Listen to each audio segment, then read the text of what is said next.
They also sent out chocolates that had a little note that said, "Thank you for your support to preserve the Columbia Gorge." And the chocolates were poisoned. And then they poisoned a judge who went to the ranch and had a glass of water. They were poisoning everybody left and right. That is so fucked up. It's fucked up. So fucked up. It is just so damn fucked up. That's fucked up. Okay. Hoo. Are you guys ready?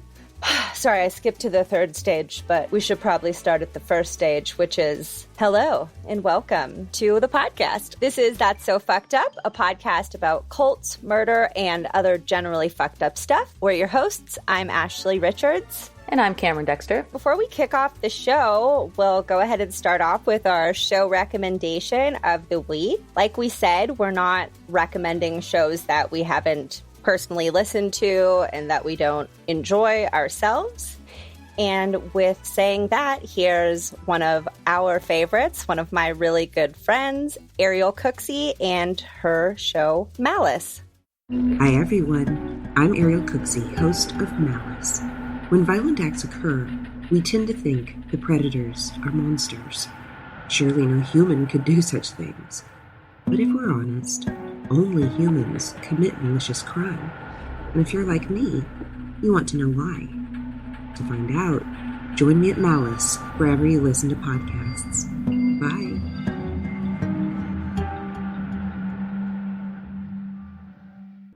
So I really love Malice because it's really thoughtful and emotionally intelligent, and it's morbid in a good way. But I think that she really tries to understand why people commit the terrible crimes that they do.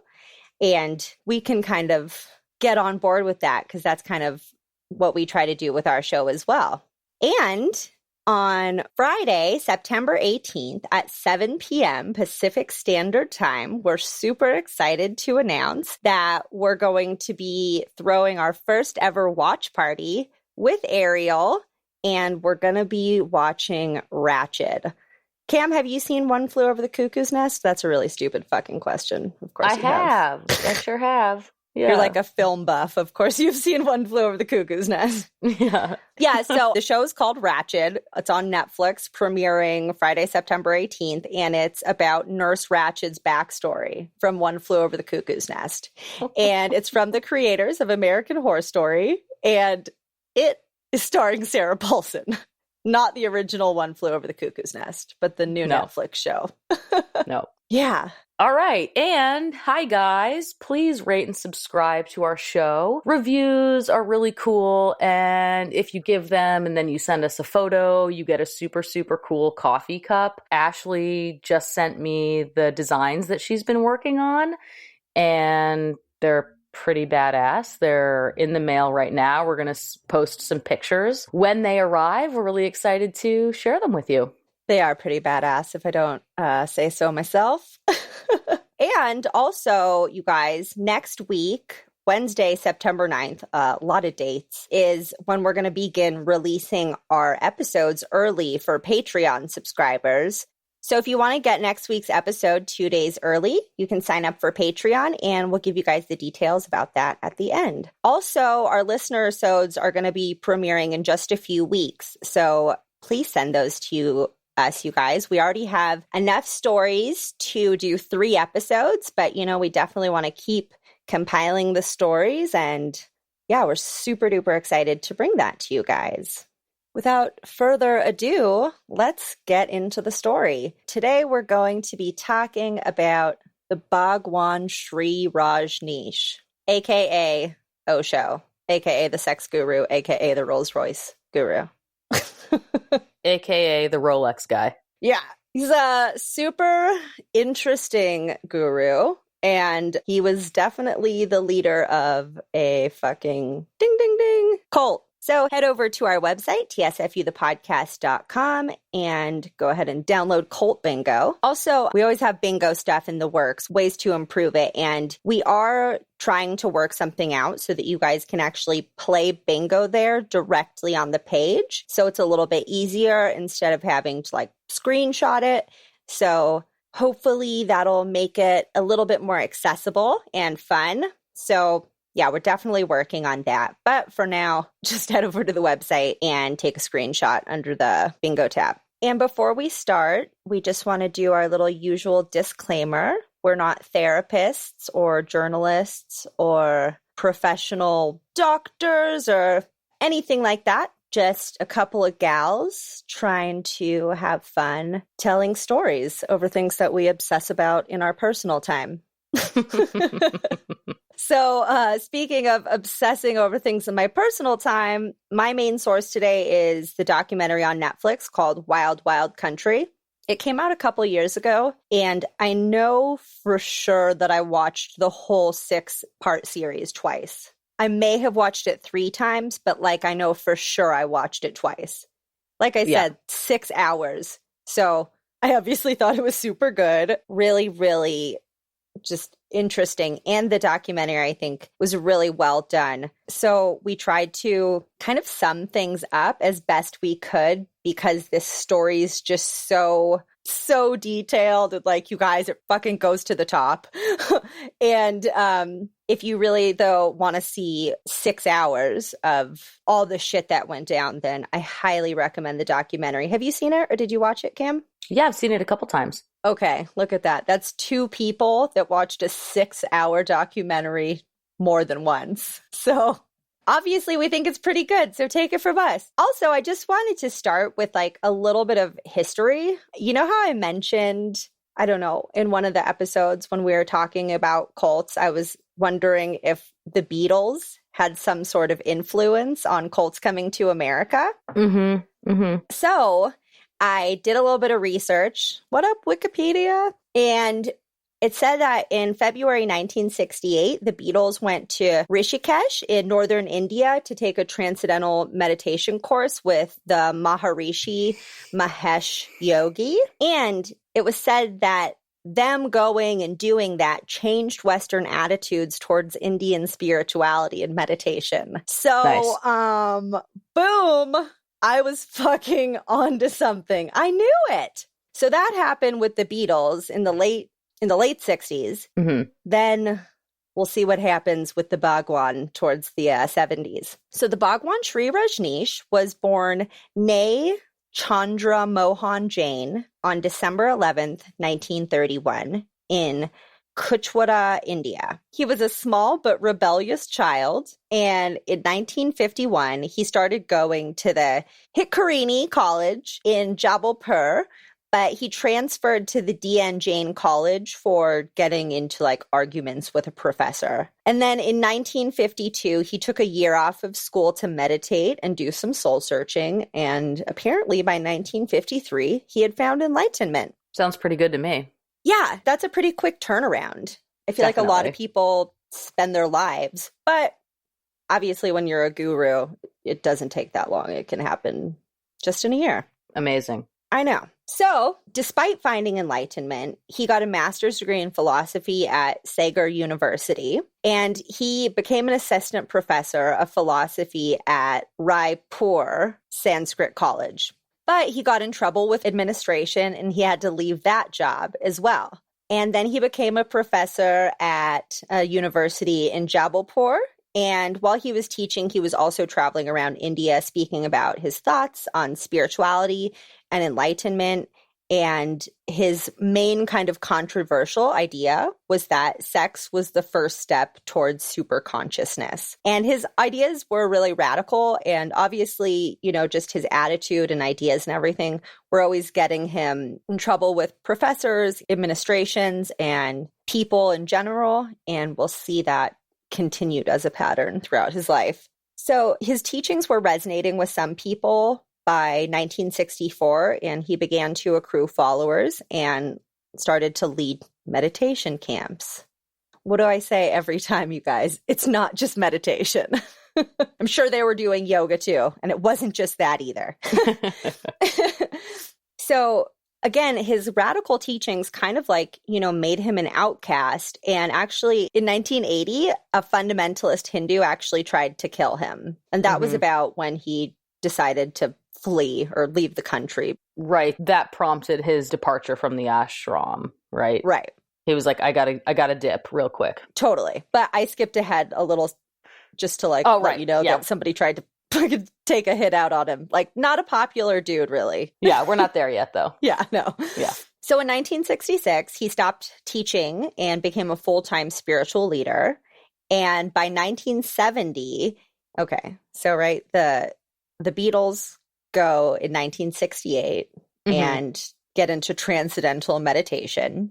Right. And start widely talking about it. That's and in 1970, he introduces some more new age shit called dynamic meditation, which apparently leads people to experience divinity. And it starts off with rigorous breathing and hyperventilation.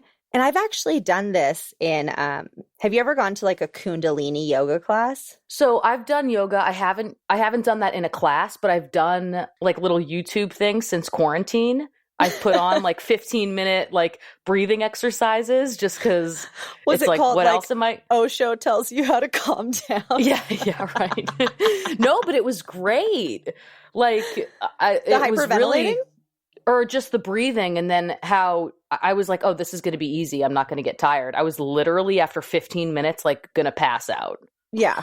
I was exhausted. I was like absolutely exhausted. So, again, Cam was totally a cult candidate, you guys. Oh, this one for sure. It's like, let's mix a little Hinduism with some psychology, develop some dynamic meditation, and move from India to Oregon. Like, cool. Oh, and he has a master's of philosophy as well. So like throw some philosophy in there. Right. Then throw the Beatles into the mix, popularizing it all. Yeah. So, okay. Thanks, John. Or Ringo, whoever. Right. So that's the step one, the rigorous breathing and hyperventilation. Step two is exploding, where you just scream and shout. Did you see the video of this? They're like really letting it out. They're like getting it out. I'm like, I could use a little of this, I'm going to try this after we're done today. I'm going to like do the 4 stages of dynamic meditation. God damn it. We should lead a little video, Ashley and I. Oh my God. This is how you do dynamic meditation with Ash and Cam. No, Amarin and Shlee. Oh, right. We have to change our names. That's our cult leader names. Yeah. But you're going to be the face of it because Amarin's way more seductive than Shlee. Amarin. Come to my ashram, you guys. Shlee. Anyways, yeah. Okay. So you would scream and shout, and then you would put your hands over your head and you would shout, hoo, hoo, hoo, while jumping up and down. And then the last part is the quiet and still meditation. So Cam, after you did the 15-minute breathing, did you go into a quiet, still meditation? Yeah, that's actually, and when I did do yoga and I like used to be really into it, that was always so my favorite part after, because I used to do like hot yoga. I used to be like really into that. Ew. And then I loved it. Oh man, I loved it. It was awesome. It was like the hardest thing I've ever done. I can't just sit in a sauna for more than 5 minutes, just sitting there, let alone doing a full workout. No, thank you. Do you know that in Bikram, it's 104 degrees in that room usually? That can kiss my ass. No. Mm-mm. Your first class, you're like, is this really what we're all going to do together? Is just like sweat and like just breathe on each other and the good old days. We can't do that anymore. That sounds like my nightmare. Back in the day. So 1970, he introduces dynamic meditation. 68, transcendental meditation got super popular. All of a sudden, Westerners are flocking to his 6-acre ashram in Pune, India. And you guys might want to get your fucking bingo cards out because his disciples were called sannyasins, like as a whole, but they did all each take new Indian names. And they wore matching red and orange outfits. And They practiced primal screaming and free sex. And Cam's going to go into a lot more detail about that for you guys. Just laying some ground for Cam. Yeah. Yeah. And like I said, in 1980, somebody tried to assassinate his ass, which is a big theme of this story. And he had troubles with the government and authorities and more traditional religious groups, just totally not feeling his vibe. So in 1980 or 1981, Cam? 1980. Well, so where he went in 1980 isn't right to the Oregon property. Oh, okay. Yeah. Okay. Well, I'll let Cam take over then now. Okay. So one of my main sources was Building Utopia podcast, and we'll provide a link to that. As well as the rest of our sources. Yeah. So basically they were like, okay, he's got to get out of India.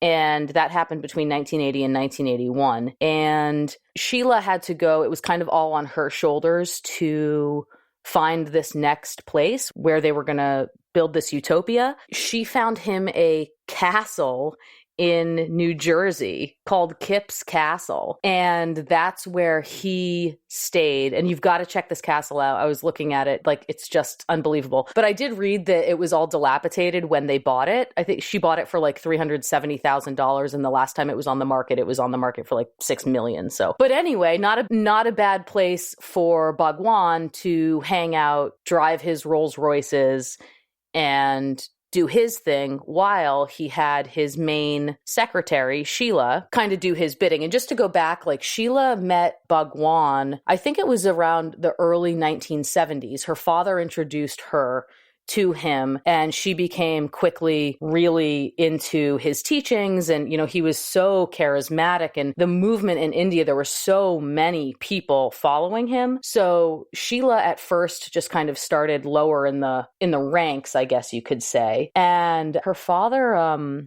said something pretty interesting. The rumor about Bhagwan was that he had Saraswati on his tongue, who's the goddess of knowledge. And the rumor was that if he lives a long life, he's basically like a second Buddha. So Sheila was completely devoted to Bhagwan from the beginning. And now, by the time 1980 rolls around, he has anointed her his secretary, his right-hand woman. That's like, you can't go any higher than that. She's his absolute confidant. And once they decided that he had to leave the ashram in India, she finds this 64,000 acre ranch in eastern Oregon. It's basically a desert. It was known to the locals as the Big Muddy Ranch. It cost nearly $6 million. And just to give you a scale of the size of this ranch, 64,000 acres is basically the size of Orlando. What? Whoa. Think about how much land this is. It is absolutely enormous. It spans over 2 counties, Wasco County and Jefferson County. And the closest town is a tiny little town, super remote, farming cattle town of Antelope, Oregon. Like all retirees. All retirees. Population of 40. This is a conservative Christian community who mostly are cattle ranchers, or, like Ashley's saying, retirees. So, I mean, it basically couldn't have been any farther out of their wheelhouse. And so Bhagwan is still chilling out at Kip's Castle, and basically Sheila moves over to the land, the Big Muddy Ranch as it was known, with her most trusted and hardworking sannyasins. And when they get to the land, it's like a couple buildings, shacks, and like literally, to describe it for you guys, it's a desert. This land has been so over-farmed. There's no chance for any agriculture. I mean, it's really, really just a huge dirt patch is how I would describe it. Oh, then the story too is that Sheila moved there and basically pretended to be this rich housewife who just wanted to try her hand at farming. And all the locals are like, literally, there's like nothing worse than the land you just bought. So she was trying to like keep that lie going for a little while, which it's like, how long do you think that's going to last once they start seeing 1,000 people dressed in orange and red shades? Yeah. Oh, and I learned too that those colors, the reason that they wore those colors is because sannyasins in Hinduism is supposed to be like the next, like a 4th step towards enlightenment. So that's when you shed your material possessions and dedicate yourself to just spirituality. And wearing colors of sunrise were supposed to show their path towards enlightenment. So that's why they wore only those shades of colors. Okay. Yeah, so I'm going to wear orange for the next year and see how it goes. I'm pretty sure I'm going to be enlightened. So yeah, the locals are really skeptical. They're like, you bought the worst land in the world. It's just a mud pit. It's completely unusable. And to give everybody a sense of like what they ended up doing to this land, it's like they built a dam. They brought water back into the area. They made housing for up to 6,000 people. Once the water kind of came back, wildlife started returning. They were able to grow enough crops to feed thousands of people. They constructed a huge assembly hall where Bhagwan could preach to them and talk to his disciples, as they were called. So it's really kind of amazing. I think that this trusted core group of sannyasins really just did spectacular things based on those who had a propensity for whatever, for farming or for the agricultural or I'll talk about the land use stuff later. Sort of like the Zendiks. Yeah. Very hardworking, capable group of people. Sure. And they did that on a massive scale. Like this was a huge compound. I read that you could enter into the Rajneesh land and 30 minutes later, after driving down this country road, you still weren't actually at the compound. Oh, wow. I mean, it's absolutely massive. And he started off with about 2,000 followers initially there, right? Yeah, I read anything from 1 to 2,000, so... A shit ton of people. Yeah, well, and they didn't come all at once. Basically, it was like, okay, Sheila's going to hang tough with her, like, 40 group of trusted folks. They're going to get it ready for Bhagwan, and then they're going to bring in everybody else. But I just want to talk about one thing that happened, and this is really, like, this one problem contributes directly to why this commune or attentional community, whatever you want to call it, cult? Didn't work. And that's because cult. It's a cult. God, what are we talking about here, Cam? It's a fucking cult. I'm like, no, it wasn't. Whatever you want to call it. I'm like, it wasn't. It was. Okay, so I had to learn all about this, and I'm not going to go way into it.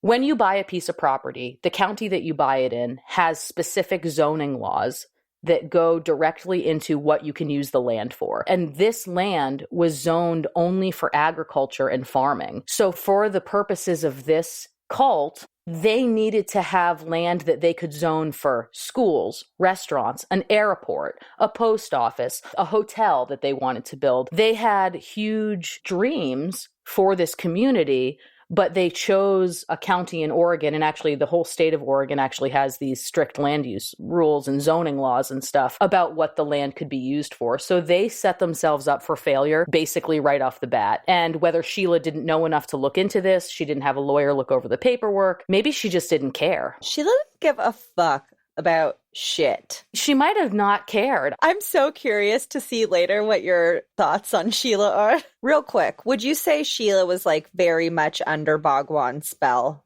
like already? 100%. Bingo! Oh, already? Oh my goodness. All right, what'd you get? Charismatic leader. For sure. Relinquished money and possessions. Yep. Brainwashing, compound, Boom. Changed names. Boom. Done. See you later, bye. Yeah, I'm out. Mic drop. Wow.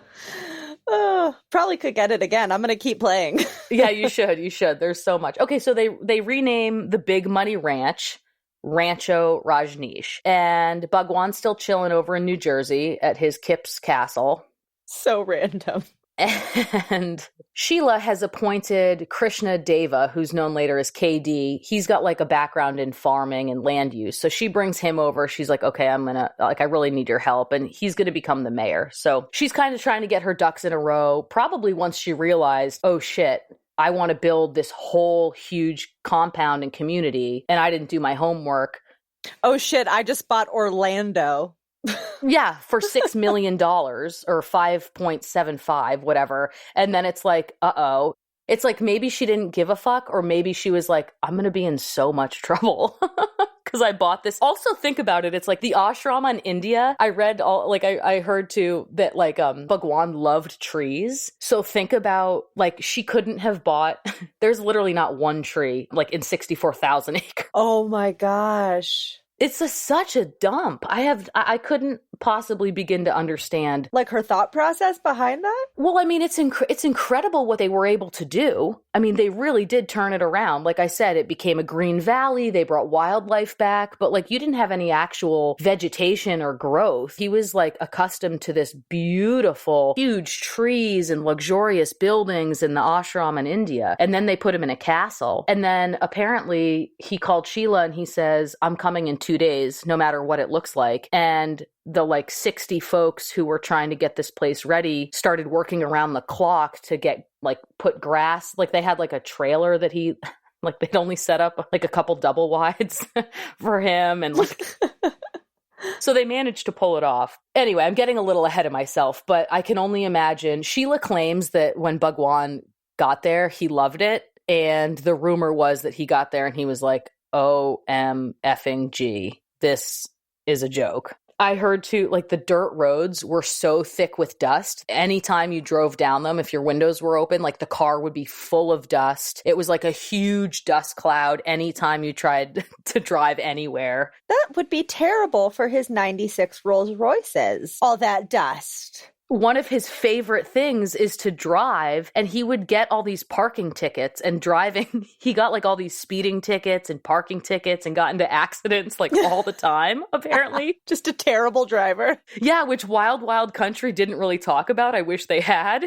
Yeah, he like loved to speed. He's just like a maniac behind the wheel. Everybody who drove with him, because they had to have like an entourage to make sure he was safe, but everybody who drove was like pretty sure they were going to die in the car with him. Y'all, he was a nut. He was a nut. Anyway, it's just, if you picture him with his long gray beard and like, he's always so zenned out, and then thinking of him like in his like robes, driving wildly behind the wheel of this, one of his 91 Rolls-Royces. It's just ridiculous. Okay, so let's back up. I want to talk a little bit about the townspeople and some of their reactions. I have a quote from John Silvertooth, and in Wild Wild Country, you can see him. He's labeled as the mayor at the time of the documentary. I'm not sure if he still is, but he's wearing overalls, and he's like he's a portly kind of older man with big glasses. And I liked this quote from him. I think it sums up some of the town's feelings. I thought it was, weird. I thought they were weird. And, he was a hypnotist before he ever came to us. And the first thing I thought was, cross your arms. That'll throw the signal to them that it's not going to work.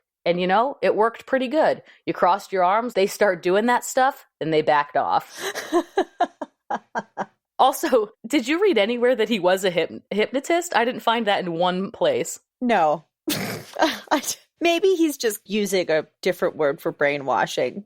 He's out there brainwashing all these folks. Sure. And another resident, Bob Osborne, said, it's new to me. I don't know nothing about it. So I just worry about the unknown. And we all worry about the unknown. I liked that quote. It's like, I can relate to that. The unknown is scary. Okay, so at this point, Bhagwan's come, and then when Bhagwan comes, there's like, that sets the siren out for all the people to come. So the locals are getting really worked up. And obviously they label it as a cult really quickly. Some legal battles start to ensue about what they're using the land for, because remember, Sheela had told them in the beginning, she's this rich housewife who just wants to try her hand at farming. And then like 1,000 people dressed in the same color show up. These are my helpers. Yeah, it's like cats out of the bag. What the fuck is going on here? And imagine how scary that would be. You live in a small town of 40 people, and then all these fucking weirdos just descend upon it. I mean, completely. And Wild Wild Country, I forget who said it, but like they all had the look, and I've seen that look a lot with people who are in cults. They've kind of got the, what is it, like 1,000-yard stare or whatever it's called. They're just kind of like, oh, I've never heard of that. Yeah, like kind of out to lunch. And you guys, I want to make a little bit of a distinction because, like we laugh like, oh, cults, they're at a cult. And like, Cam was like, oh, this group. And I jumped in to say, no, it's a cult. Like the criticism is 95% towards the leader. People get caught up in the bullshit and they end up doing some fucking fucked up stuff like we'll see in this. But the reason that I feel it's important to label it what it is because the leader is not a leader of a group. They're a fucking cult leader. And like, I think like a lot of times instead of cult members, like I'll say group members or something, or I try to in my mind. Maybe I don't, but I try. But I think like my big criticism personally is always towards the leader. Like you're saying, this is a really small town. I mean, sleepy doesn't even begin to describe it. I'm from a small town that's sleepy and there's 8,000 or 3,000, I don't know how many people, but that feels like, sleepy. Super small. So I can't imagine 40 people in an entire town. It's just wild. But that's how they liked it. That's what they wanted. They chose that when they moved there. So this would have been really, and again, think of a conservative, predominantly Christian community. Yeah. And now, so I have a quote. They're invading, maybe not with bullets, but with money and with immoral sex. And then another townsperson said, you could hear people having orgasmic experiences all day and night. No, they couldn't. Wasn't their compound 30, 40 minutes or something? They're just saying that. Yeah. I mean, maybe the closest neighbor could hear them. Although I did read an article, one of the kids that lived at the farm did say that. So that definitely was happening. Definitely, I think that their version of that dynamic meditation could have been, like, if you heard that, you'd be wondering what was going on because there's a lot of screaming and yelling. And hoo, hoo, hoo. Yeah, and they definitely, again, practiced free love. Bhagwan was definitely somebody who, like, the more creative you were in your everyday life, like, the better your sexual experiences were going to be. What did he say? I found something interesting. Again, I mean, I've said it once before, and I'll say it a million more fucking times. A lot of this shit appeals to me. I'm like, I get it. I would have been there. So yeah, he says there are two ways. Either repress sex as it has been done by all the so-called religious traditions of the world, or transformation. I'm for transformation. Hence, I plead my sannyasins to be creative. Create music, create poetry, create paintings, create pottery, create something. But whatever you do, do it with great creativeness. Bring something new into existence, and your sex will be fulfilled on a higher plane. So, I mean, those are some of the promises. Dude, the Zendik said kind of some shit like that, too. I know, I had like a similar quote. I'm like, wait, who am I? Are you getting some Zendik vibes? Totally. I mean, people are looking for greater heightened spiritual awareness and experiences. And, you got to do a little farming. Although a little farming for them, didn't it mean like 12, 14 hours a day? These people were working around the clock. Yes. Yeah. And later, basically, he said it wasn't like people were just making art all day. It was like your greatest meditation is the work you're doing or whatever. Which is exactly what Errol said. Right. Right? Wolf and Errol, they're like, no, tilling the garden is art. Yes, he said the exact same stuff. And actually, Sheila hated negativity. So anybody who was labeled negative, she'd be like, you're out of here. Get out of here. Or she'd threaten that Bhagwan was going to leave. She'd be like, if you guys aren't positive, he's going to leave you all. So, and they were terrified of that. Like the greatest thing, and I'll go into this more, but like they all say like just to be in his presence was mesmerizing. We have to look at like, why did so many people get attached to this person? Yeah. Because he did embody some energy that people gravitated to. When they meditated with him, when he spoke to them, people were really getting something spiritually out of this. They weren't just like brainwashed immediately. There's a reason why he gained so many followers, not only in India, but then later when he came to the United States. But how much of it do you think is the group think? Like, I'm having this experience because you're having this experience next to me. Totally. Well, that's why it's so powerful. If you sit in a room with a bunch of people who are meditating, it feels completely different than if you're doing it on your own. Right. So it's like, how much does Osho really give up this like energy, or how much of it is mysticism around him of like a belief that he gives off the energy? So then when you walk into a room with a bunch of people that believe he's giving off an energy, that fucking multiplied belief is like going to feel powerful for you. 100%. And it's actually, I want to talk a little bit too about, so by the time Bhagwan got to the ranch, he had gone into silence. He was not doing his big public speak.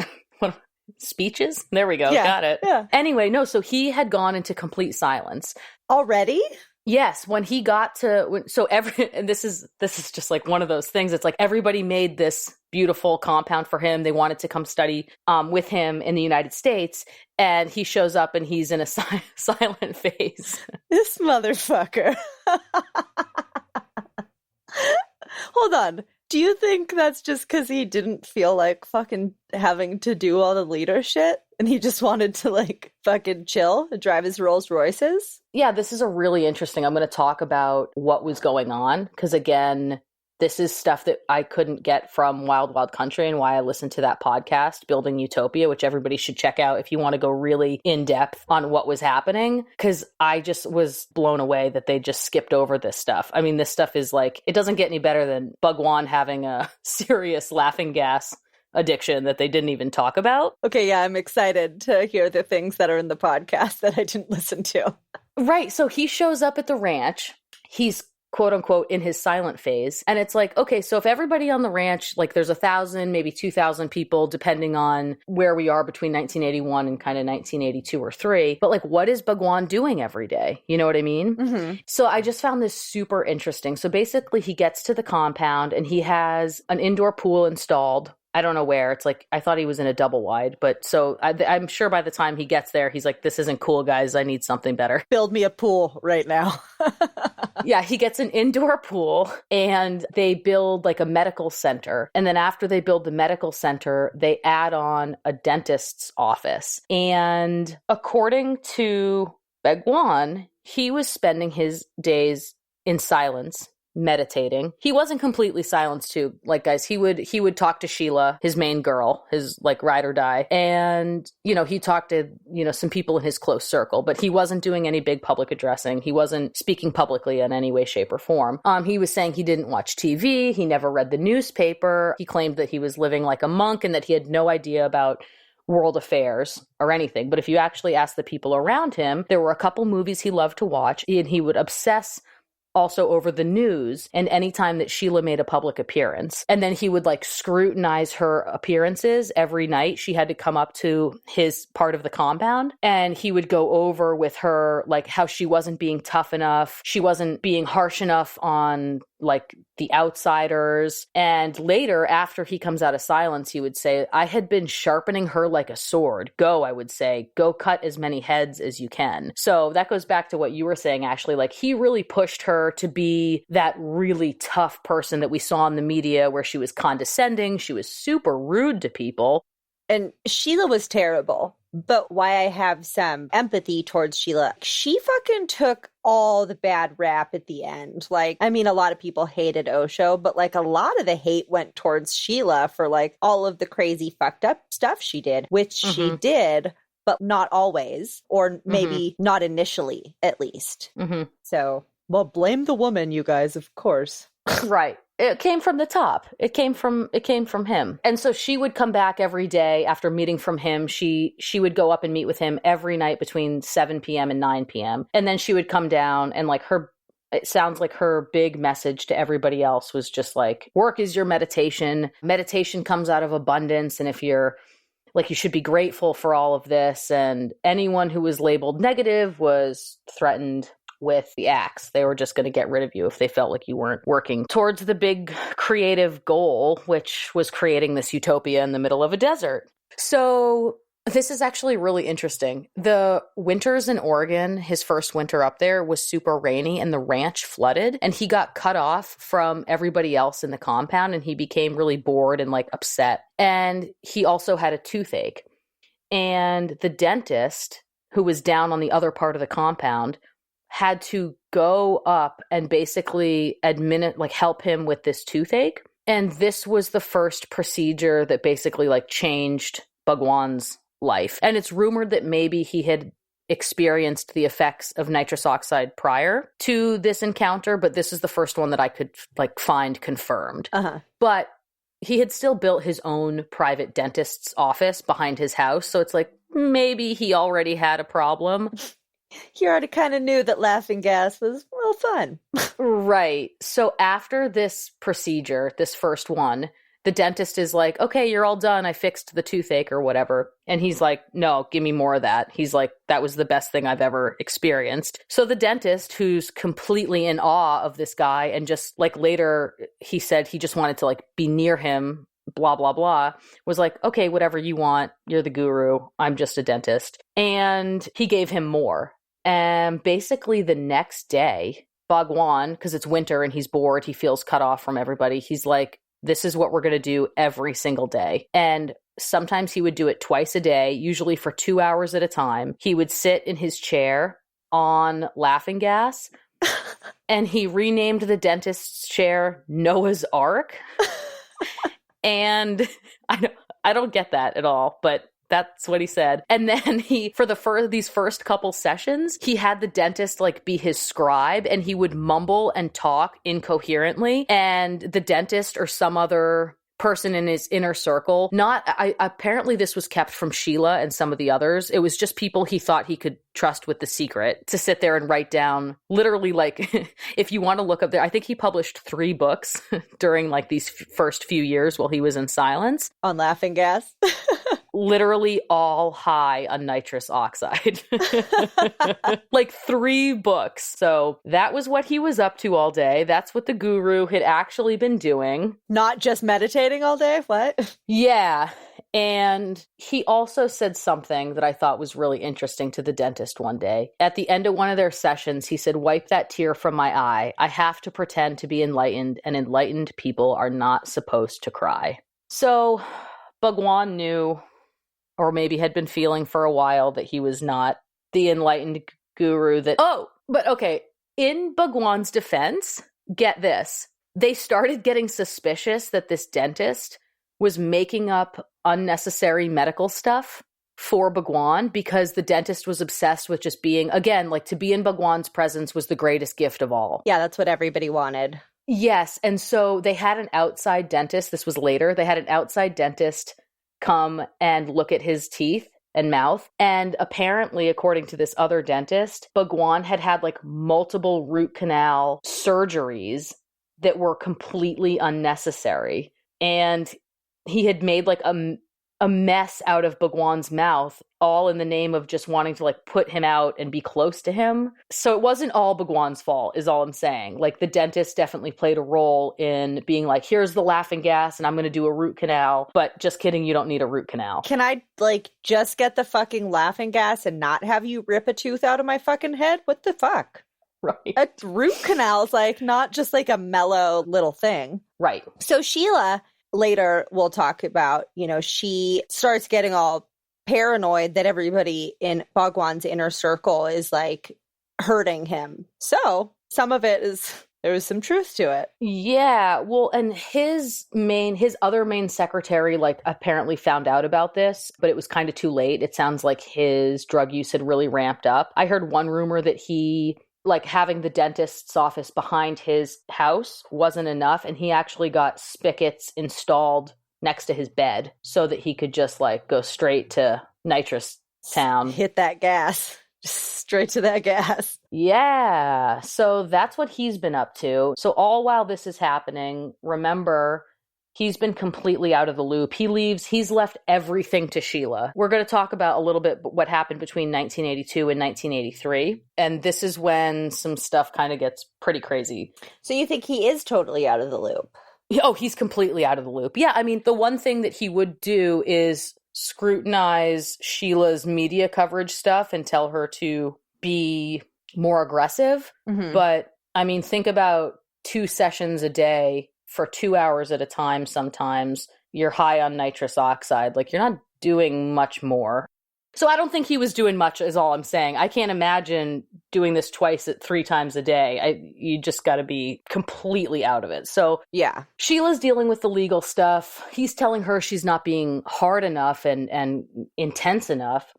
And around this time, a group called 1,000 Friends of Oregon start getting involved, because they realize that one of the biggest things that this group hasn't done is get their land use figured out. But by 1983, the Rajneesh had a huge win, and they were actually able to turn the land into a city. because they had come up with so many hiccups just trying to use the land, just trying to use private land like they wanted.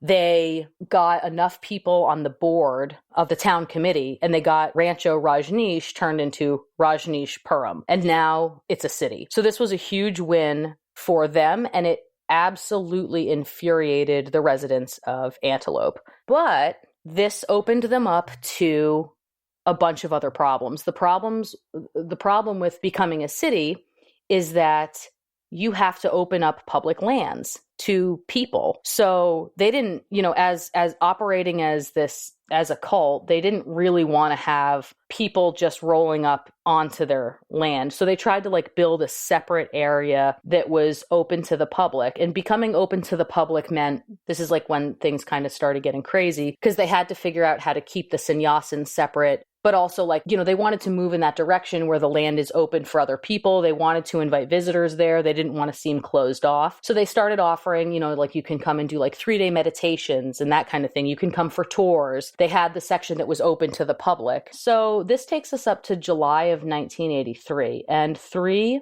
men arrive claiming that they're there for one of these meditations.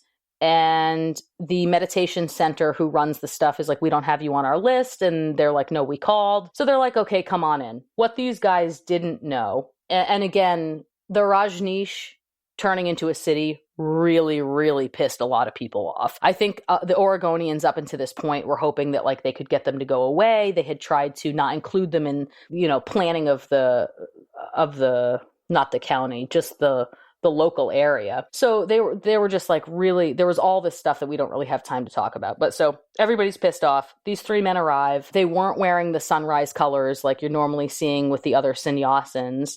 Because keep in mind, there are sannyasin little areas all over the country and even the world. You could still be a sannyasin and not live on the ranch. So they say they're showing up for a meditation course. Everybody thinks it's pretty strange, but they're okay, come on down. And what the 3 men weren't anticipating was that they had peace officers who, security guards who were there. That was because they were a city. That was actually the city's police force. They called them peace officers. But when outsiders would come into the ranch, they would oversee kind of everything you did. You had to pull your car into somewhere, you had to give them your keys. And they would park your car at an undisclosed location. They had come up with a lot of security measures. They weren't paranoid at this point. This will come later. But they were definitely doing what they could to make sure that any outsiders who came onto the property weren't going to hurt people or risk their sannyasins. So these 3 guys show up. They're acting really weird. They don't take the buses to and from places. They're after they get separated from their car, they keep trying to walk all over the compound, which is 10 miles in one direction, 10 miles in the other. Remember, this is a real city. They can't find their car. The next day they pretend to do the dynamic meditation. And then when they realize they can't kind of get a moment away from the security guards, they're okay, we want to leave. And the meditation center is okay, fine, you guys are fucking weird, get out of here. And on the way, before they leave, one of the people at the meditation office is if you're in such a rush to get out of here, you should go check out our hotel in Portland, Oregon, Hotel Rajneesh. Again, remember, this is a cult, and cults tend to buy up a lot of property, so they owned multiple places in multiple areas. So the 3 men are yeah, all right, that sounds pretty good. And one of the guys checks into the hotel later that night and blows himself up. Shit. I don't know why I'm laughing at that, but he meant to do harm to these people. But why did he blow himself up too? I think that's why you're laughing, maybe. He fucked up. He didn't die. Oh, he didn't mean to. No, he meant to bomb the hotel. And instead, he blew his hand off. So he didn't die. I'm not laughing at somebody who died. He blew his own hand off. He completely fucked it up. He botched it. So then they start putting 2 and 2 together, and they're oh my God, those were the guys at the compound. They were probably trying to blow the compound up. When they couldn't get a moment of free time to bomb Rajneesh-Puram, they went to the hotel and they tried to blow that up, but they fucked that up too. Were these guys from Antelope? No, I don't know. That's a really good question. They were local Oregonians, I think. I don't think they were from the small town of Antelope, though. Okay, but they were still local Oregonians who were this is fucked. Because by now, other places in Oregon are also concerned and like, what the fuck is going on over here? Yeah, at this point, by the middle of 1983, Sheila was getting press almost worldwide. I mean, everybody, not only Oregon was concerned with what they were doing. They're like, they had built a huge compound at this point. I think they could sleep up to 6,000 people on the ranch. They didn't have that many people. But yeah, this was massive. And everybody was going, what are they doing? And their leader never speaks. Like, who's he? And then they've got this really kind of belligerent at times, super condescending. She was so condescending to everybody. She talked down to everybody. And that's one of the worst ways to get anything done. I mean, if you read anything about like human relations, it's like, don't talk to people like they're stupid all the time. Everybody.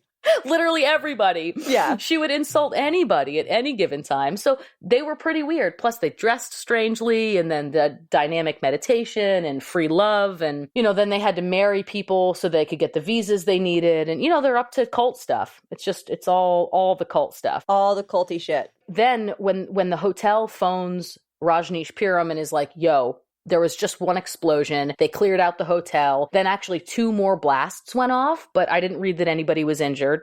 Thank goodness, because that's just terrible. They phone the compound. They're like, yo, we just had a bombing. So this really kicks off the paranoia that we see fuel a bunch of the crazy stuff that happens later. And I'm going to talk about that right now. And again, I can't get into all the details, but this was the event where they're like, the peace officers started carrying AK-47s. They like took up arms. Bhagwan didn't go anywhere without major security detail. Sheila got super paranoid, and she decided, like, if they're going to try and hurt us, I'm going to hurt them first, was kind of the mentality that came out of this. Very us versus them. Completely. Not culty at all. Right. But, somebody had tried to bomb them. So, and then this is just pure speculation, but I can only imagine that after this point, Bhagwan maybe started using drugs heavily, because we still don't hear from him for a while. Yeah, I read too that he had a Valium addiction as well. Totally. On top of that, yeah. Yeah. He's like, the laughing gas isn't cutting it anymore. It's like, okay. Let's throw some other shit in the mix. No wonder you slept all day, buddy. Yeah.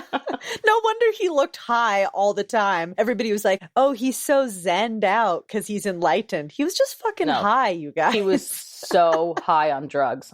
He was so high on drugs. It's hard to not be zenned out on a bunch of Valium. Tranquilizers and laughing gas? Ay. Okay, so that takes us to middle of 1983, and we're going to talk about what went down between 1983 and 1984. So remember, this compound spans 2 counties. One of them, Wasco County. This is the one that had denied a bunch of the building permits that they're trying to do. They had restricted the building codes, and the Rajneesh wanted to build a hotel. They wanted to like up the tourism into this town. Remember, it was like a complete ghost town. So in their eyes, they were really trying to turn this area of the world into something completely different. Well, they were. And everybody had different views on that. On the one hand, it's bringing tourism in. On the other hand, people were like, we don't want them around. So they got denied and denied and denied. And the Wasco County Commission even like excluded them. Remember, they're a city now. So when the county was meeting to talk about stuff, they actually they wanted to just exclude them from any decision making. Mm-hmm. And this absolutely infuriated Sheila. She was just like, this is crazy. We need to be involved. Not up in here. Yes. And what ended up happening, what she found out, is that there was an election coming up. And if they could get somebody elected onto the Wasco County Commissioner's office, I don't know what the seats were specifically, but this was her big plan. Let's get somebody elected, and then we have some leverage in the county. Okay, so there's like 1,000 or 2,000 people living on the ranch, probably closer to 2 at this point, actually. Mm-hmm. And they calculate that they need about 5,000 or 6,000 more votes so that they can vote in one of their Rajneesh elected officials. They need to figure out how to get a bunch more people on the property quickly. 5,000 or 6,000 people they need? 1,000, yes.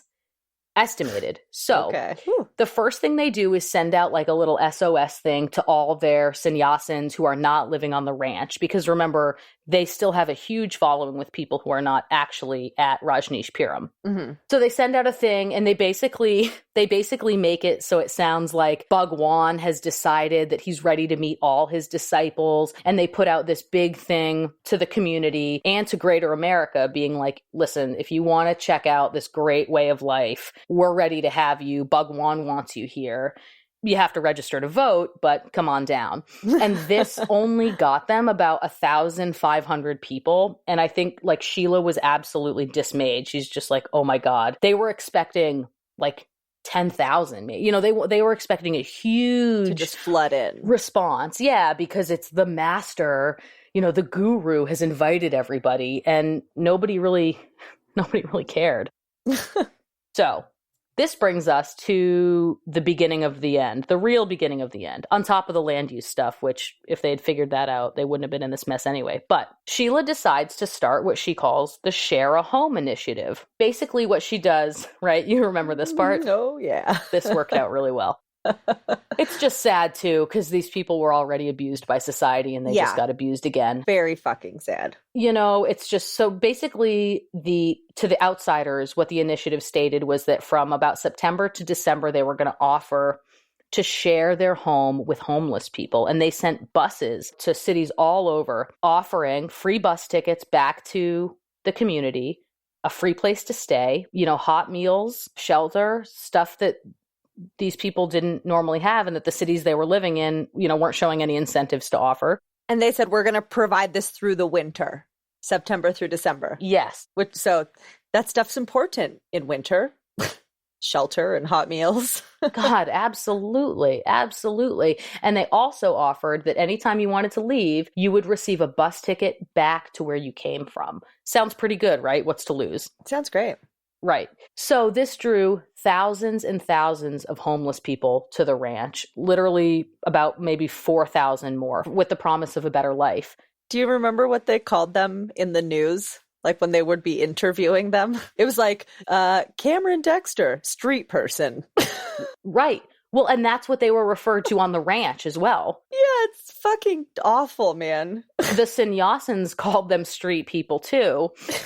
And not only were they like stripped when they got there, made to shower, they were checked out by medical professionals, whatever, which in some cases was good because I did read that like some people needed like medical attention and they had access to stuff that they hadn't had before. So, you know, those are good things. But they were forced to sleep in other quarters. They weren't allowed into the main like cafeteria area. They were segregated. Yeah, it was still segregated. It's just so funny that when you hear Sheila talk about it, she's like, we were offering these people something that they hadn't had. And it's like, you're still marginalizing a group that society has already marginalized just in your smaller community. Treating them like pariahs. Yeah, I'm not here to get into all that, but it didn't sound super great. And basically, when they got there, Sheila realized, you know, a lot of these people are homeless because they have mental illness or addiction problems. And just because you put them in a new environment doesn't mean you can cure them. And I don't know if she actually thought she could do this, like if she was that delusional that she could just, like they'd be cured by the obscure presence of Bhagwan, who's a drug addict himself. I don't think she actually thought that, though, right? I think she just wanted to get them in to get their votes. Totally. I'm so, like, naive. I'm like, can't we help everybody? I'm like, she wanted to, didn't she? I don't think that's what Sheila really was going for. Which is why she kicked everybody the fuck out, like, as soon as the election was over. Well, no, they didn't even last that long. Oh. Yeah, no, it didn't go well, right? Like, very, very quickly. For the first time, they had violence. You know, they'd been a pretty, you know, they had issues, but it was a peaceful community, largely within themselves. So for the first time, they had violence. They had public drunkenness. Somebody tried to strangle Sheila. Somebody I heard like broke into Bhagwan's house, which was like a huge no-no. Like you can't go up into his compound. Mm-hmm. Whatever. So this is really interesting. She still, like you said, Ashley, her main goal really is to just keep them there till the election. So how do you keep them there until the election? We need to start sedating them. Oh, I knew it. Yeah. Yeah. So basically the deal was like every night you got up to 2 beers and you had like tickets or whatever. And remember, they were on their own. They got food separate from the other sannyasins. So every night you got your 2 beers, and she had her lieutenants add Haldol to the beer, which is an antipsychotic, and it's used to treat things like bipolar disorder and schizophrenia. So she started drugging mass amounts of people in hopes to keep them tranquil enough so that they could vote for her in the election. Sheila loves a mass drugging. Yeah. Loves it. At the same time, she's basically thinking about it like this. She's like, I'm going to up the votes for the Rajneesh, but I need to diminish the votes for the rest of the Oregonians. So her plan to like up the population of the Rajneesh, that was going, I mean, call it what you will. I don't know if it was going well, but it was still in place. It was going. This is when she executes another part of the plan. I mean, these things were kind of happening simultaneously, but here we go. Mm-hmm. We're going to talk about the other thing that was going down. Again, all in the names of getting somebody elected, blah, blah, blah. She had her lead like medical lady, like their medical doctor, basically figure out how to get salmonella smeared onto 10 salad bars in the area. And this resulted in the largest known bioterrorism attack on U.S. soil, over 750 residents in the area called the Dalles, which would be like the big city near Rajneesh, Purim, and Antelope. Mm-hmm. 750 residents got salmonella poisoning. I doubt that's fun either. No, it's really, really serious. Nobody died. And apparently that's what she wanted. She had told her like lead medical lieutenant lady, like, I want you to figure out something that's going to get everybody sick. All in hopes of like them being too sick to vote on election day. Remember, this is not dying, but just too sick. Right. Like, so they can't get out of bed to vote, which is just crazy. I heard another guy say that another rumor for her poisoning people was she heard beavers were really bad for public water. Yeah. So they went to one of the did you hear this too? Mm-hmm. They went to one of the public water sources, shoved beavers into the like little holes that are, like you can't fit much in there, but they're outside of the water towers. Yeah. And the beavers were too big. So they went back and they put the beavers in the blender and then brought the blended remains of the beavers up to the water tower and dumped the blended beavers into the water. And again, that's a rumor, but that's a pretty crazy rumor. I don't know how you make anything like that up. Right. The guy who said the rumor or whatever said that he was there, saw it. Right. So. Oh, really? Yeah. Oh, shit. Okay. So, I mean, like, it's not like substantiated, but somebody was like, I was there and this is what happened. Okay. So a lot of shit's going down. Well, and, they sent chocolates out to people. Dude, I heard that one guy got a lunch from, we didn't talk about this, but you know how they opened up a vegan restaurant in the town of Antelope and they sent somebody on city council a meal. And then he got so sick that the doctors were like, have you drank any turpentine lately? Yeah. Yeah, Sheila loved to drug people. He's like, yeah, I just drank some. She loved it. I'm going to have a couple seizures. I'm going to almost die. But yeah, I drank turpentine earlier. It was fucking sweet. Yeah, no, they also sent out chocolates that had a little note that said, thank you for your support to preserve the Columbia Gorge. And the chocolates were poisoned. And then they poisoned a judge who went to the ranch and had a glass of water. They were poisoning everybody left and right, dude. Or Sheila would taunt people after they got sick and they still hadn't really put 2 and 2 together. She'd be like, did you enjoy your meal from, what was the vegan restaurant called? Who cares? Zora Buddha or whatever they called it. So they're poisoning people left and right. And basically, I guess I kind of jumped the gun because the things that really, really turned having the homeless population on the ranch, when somebody tried to strangle Sheila, and then when they found somebody in Bhagwan's personal like compound space, she was just like, she'd had it. Like the street, it was unruly. People were getting scared. And then also the homeless people, they were like, we hate it here. We don't want to be here.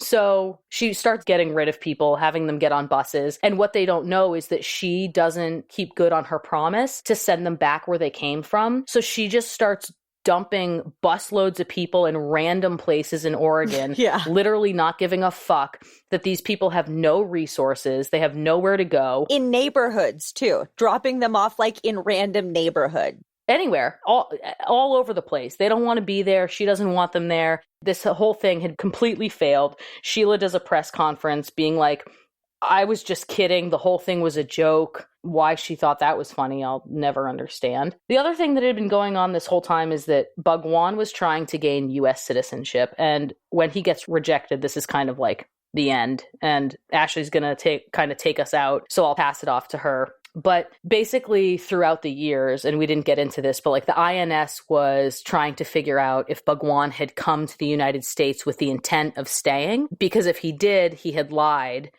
If you come to the United States always intending to stay, he wasn't just on a visa, he was like trying to be here illegally or whatever the ins and outs of it are. Immigration fraud shit. All the immigration fraud shit. So yeah, and they had like people doing marriages between people who weren't obviously in love, and they had done all these things to try and get more commune members legal into the United States because a lot of them were from all over the world. Well, yeah, because Bhagwan like preached against marriage and what a useless institution it was, but then a bunch of sannyasins were all around the country. Like, dude, they had some crazy fucking like planning and conning. It was nuts. Like all around the country, sannyasins were like, even if they had a different partner, they'd spend like 6 months, a year living with this other person, like having this whole relationship to get a green card. Oh, yeah. Also, it was one of the biggest immigration fraud scandals in U.S. history as well, right? Totally. Yeah, it was massive. And they had like people faking love letters and people faking living in the same address. Like anything you can think of, they did it. And yeah, there's so much that we don't kind of have time to talk about, but they had started doing that in India prior to all this. So they kind of had a working idea of how to, because I think that they were dealing with some of that same stuff in India. Mm-hmm. And they were trying to avoid some fraud charges over there. So by the time they came to America, apparently Sheila already had a system of how to get people connected and linked and avoid. I mean, obviously it all failed because they didn't avoid the INS ultimately, but right. But yeah, so they were getting in all sorts of trouble. And the other thing is that Bhagwan also openly preached against formal religion because he considered himself publicly. We know that internally he probably didn't feel like an enlightened master, but his persona was that he was an enlightened master. He said that that's the only time, the most important time to be around anybody who's enlightened is while they're on earth. And all the other religions who are following people who have already passed away, he would call them false corpses. I thought that was a pretty creative term. So he hated religion. And then all of a sudden, when the INS is like, yo, what are you doing here? He's like, oh, I'm the head of my own religion and I'm going to stay. He was trying to gain religious immunity. All of a sudden, no, actually, love religion. Right. And so the followers are like, wait, but I thought you hated religion. And he's like, no, I've got a Bible coming out. It's called Rajneeshism. And it's a whole new thing. Faked, you guys. It's a religion now. Watch out on Amazon. That shit's dropping on Friday. Right. And to make a long story short, the INS is like, yeah, we don't buy it. And you've also been cited for all these other crimes, the fraud, blah, blah, blah. And they're like, yo, Bhagwan, you got to go. Perfect segue. So as we've been stating, shit has completely been hitting the fan for a minute now. And one of the reasons that Sheila and Bhagwan start to have a rift in between them is because all of a sudden, all of these like rich, famous people from Hollywood start coming to the ashram. And I thought this was so funny because I was just like, oh, Hasya, apparently she's some rich woman from California, but she's actually an Oscar-winning producer of The Godfather. And she was married to one. Her husband was also a producer, an Oscar winner. Oh, okay, yeah. So like hugely powerful, successful, rich people are big time coming on the scene. And basically they kind of start taking Sheila's place. All of a sudden, Hasya is now kind of Osho's right-hand woman, and all the Hollywood people like have direct access to him all the time. And now Sheila is having less direct access. And she said, oh, the Hollywood people were showing him pictures of watches and all of this stuff that I would never let him see because I'd know he'd want it. So Sheila said she'd kind of try to like control his need to like be super materialistic. And then like Hassia and them came on the scene and were like, no, fuck it, indulge. So in Sheila's mind, she's just trying to protect the Bhagwan. Like all these crazy Hollywood people come on the scene, you know, and she knows that the Bhagwan is on laughing gas and Valium. And she's like,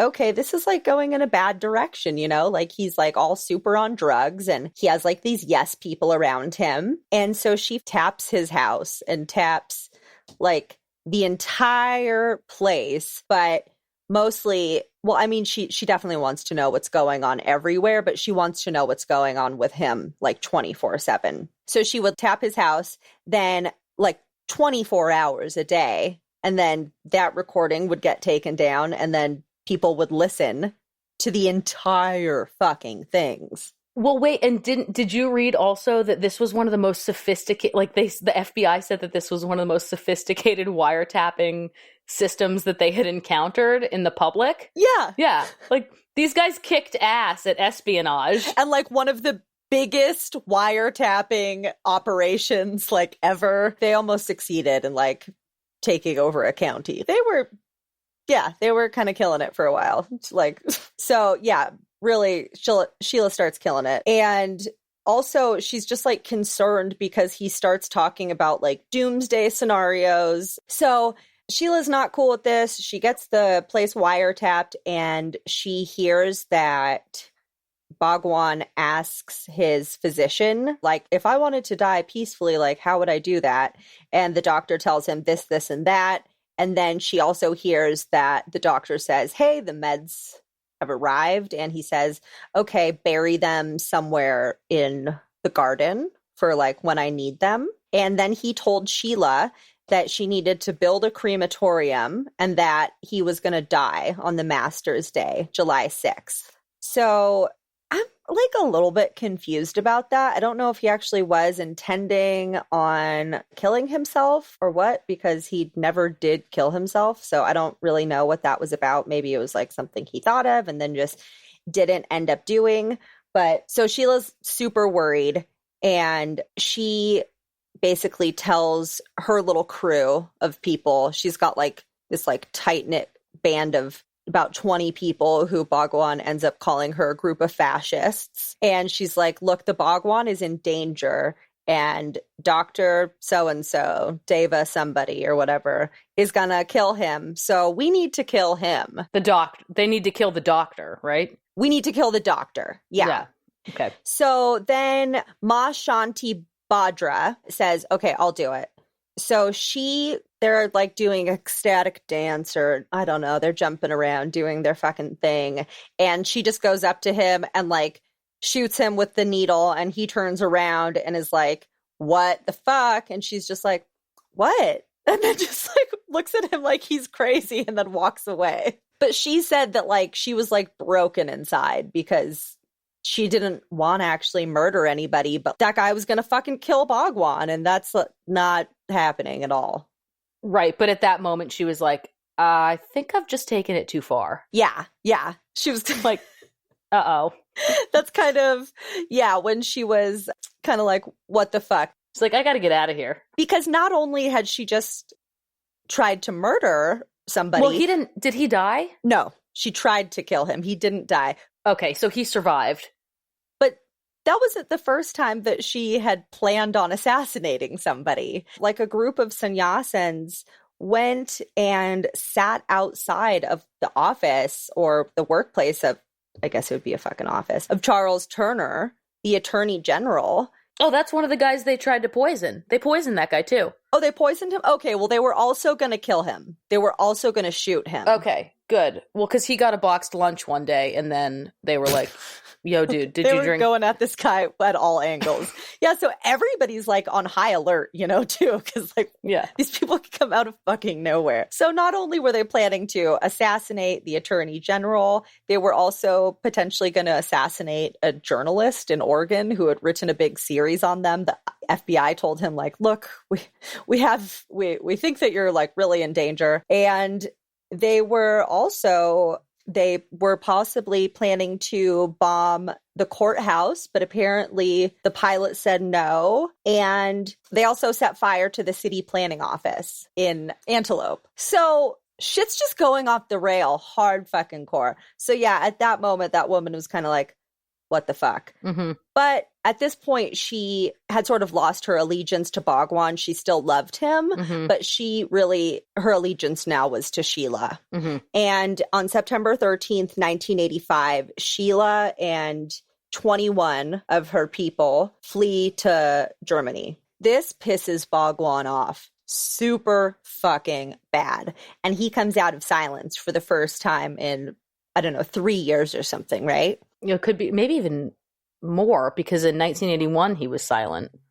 So 4 years. Okay. So he's been silent for a long fucking time, and he decides to come out of silence for this. And him and Sheela have a confrontation live on television. Like, it's fucking nuts. And Sheela says that he exploits people using their human fragility and their emotions, and that he's a con. And then this news guy is like, so you're saying that it was all just a big con and you presided over that? And she's like, yes, absolutely, I presided over it, and it was all a big con. Wait, I have a crazy quote that he said about exploitation, which I'm just like, I can't believe he said that on air. He goes, "It is true, I exploit people. I exploit them because that's the only way to wake them up. Exploitation is not necessarily evil, and I am a genius at exploitation." So there's your guru, guys. He said that, like, on air. He still has a ton of followers, too. Yeah. It's just proof, like L. Ron Hubbard said, the best way to make money is start a religion. Oh, totally. People can say the wildest shit and, like, still just be cruisy. So then he says her gang of fascists tried to kill 3 people, which, they did. So that's true. But then he says she's on hard drugs, which I don't think that was true. I don't think Sheela was, like, snorting cocaine or fucking shooting up heroin, like, in the bathroom. Of all the things Sheela was doing, I don't think it was that. Yeah, it's him. He's on hard drugs. We know he is. The old switcheroo, Bhagwan. Right. And he says that she had always wanted to fuck him, but he would never do it because, quote unquote, he made a rule to never make love to a secretary. I don't know why. Remember when he said that and then everybody laughed? I was like, ew. Oh, uproarious laughter from the whole crowd. It was such a weird reaction. I was like, what's funny about that? Like, him being demeaning towards women or secretaries, or who he had decided was like his spokesperson for the entire thing for like 5 years. It's like, okay, man. And then he says she did not prove to be a woman. She proved to be a perfect bitch. I wrote that quote. Oh my God. When he said that, I was just like, I wrote that down too. That's your fucking guru. And everybody laughed. Everybody laughed when he said that. I know. They thought it was hilarious. They're like, oh, he's so crazy, him and his modern ways of cussing and Rolexes. It's like he speaks for the first or second time or whatever, and he just has terrible things to say. It just calls somebody a fucking bitch, and they're like, yeah, you go, Bhagwan. It's like, dude, he's been doing some serious reflection during his time of silence. Okay. And this is what he came up with. Nice. Wow. Oh my God, seriously. He, like, devolved. I think you should have just stuck to talking, buddy. Yeah. So, or he shouldn't have stuck to talking, because basically it's him talking that starts to get him into trouble, because he starts publicly accusing Sheela of all this crazy shit. Oh, she stole $43 million. She tried to burn down the Wasco County office. She tried to bomb the courthouse. All those being hugely seriously allegations this allowed the FBI to come investigate the ranch. Good job, Bhagwan. You just totally like threw yourself under the bus by being like vindictive.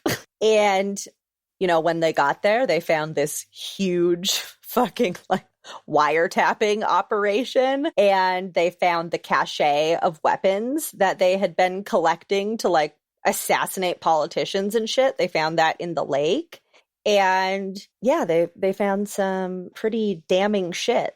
And right around this time, as shit's really starting to hit the fan, Osho says that he's not their leader and he hates religion, and that Sheela had made it a religion without his permission, and then he ordered everybody to burn all the books on Rajneeshism.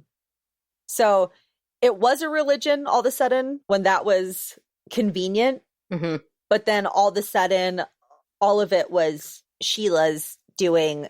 He never wanted it to be a religion. Right. That was just her manipulating, and no, that's not what I'm about at all. Burn all the books. Right. It's her fault.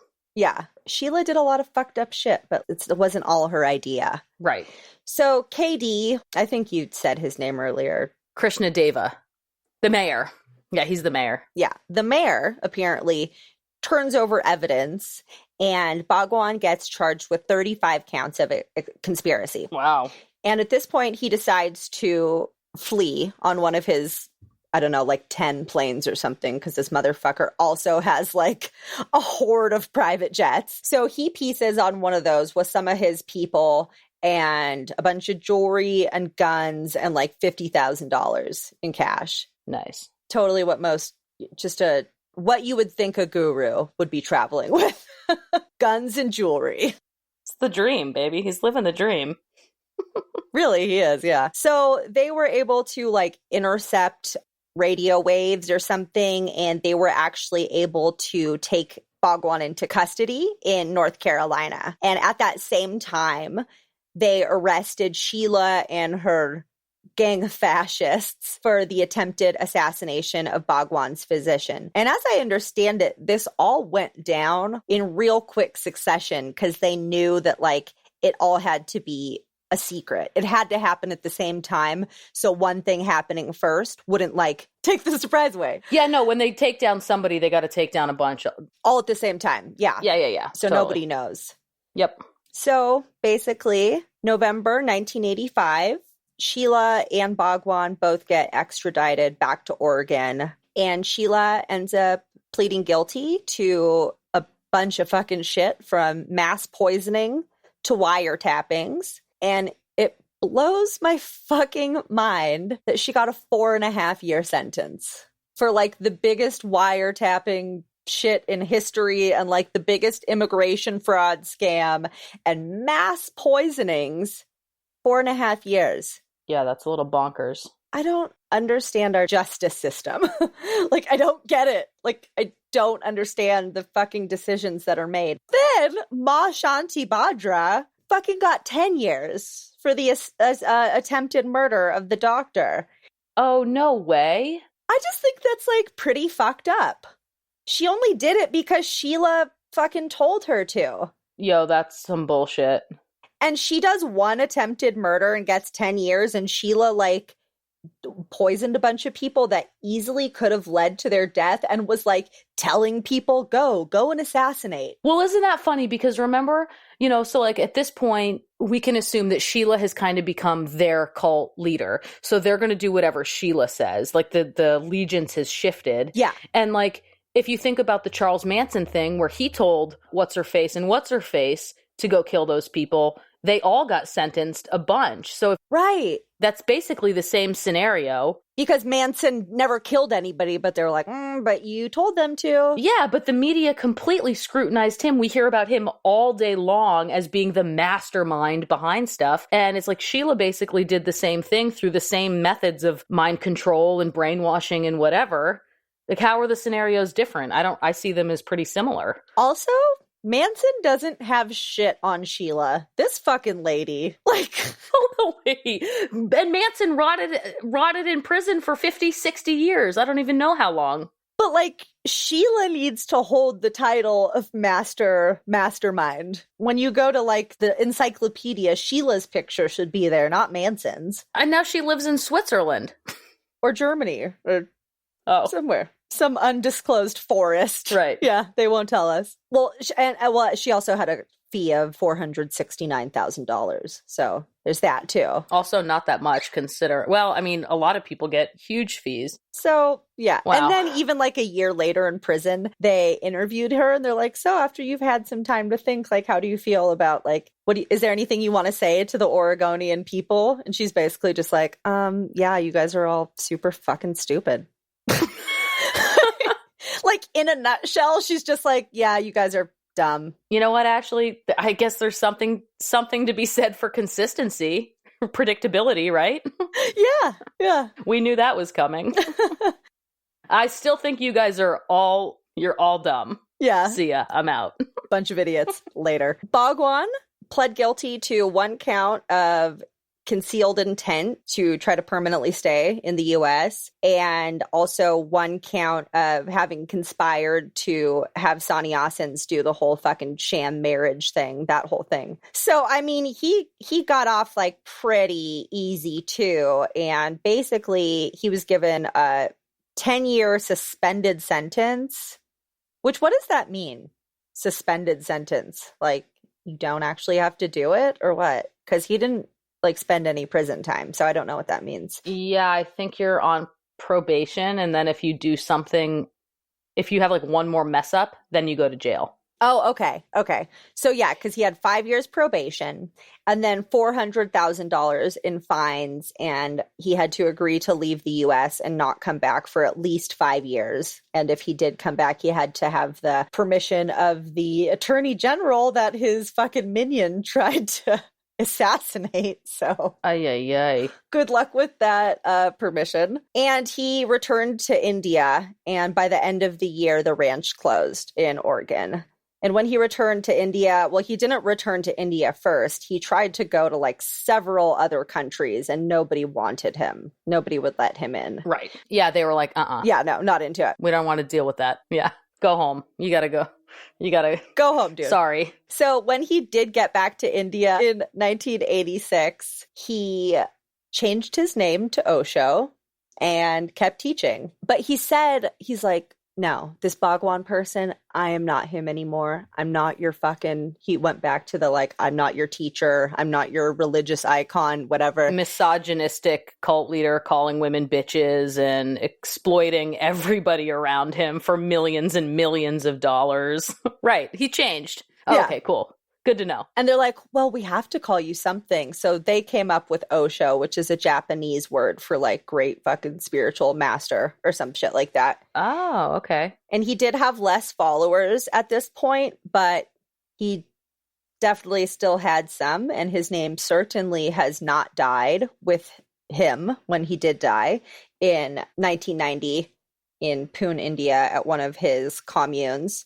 They named that commune that he died at Osho Institute, and it's now called the Osho International Meditation Resort and has 200,000 visitors per year. And his books are translated into more than 60 languages.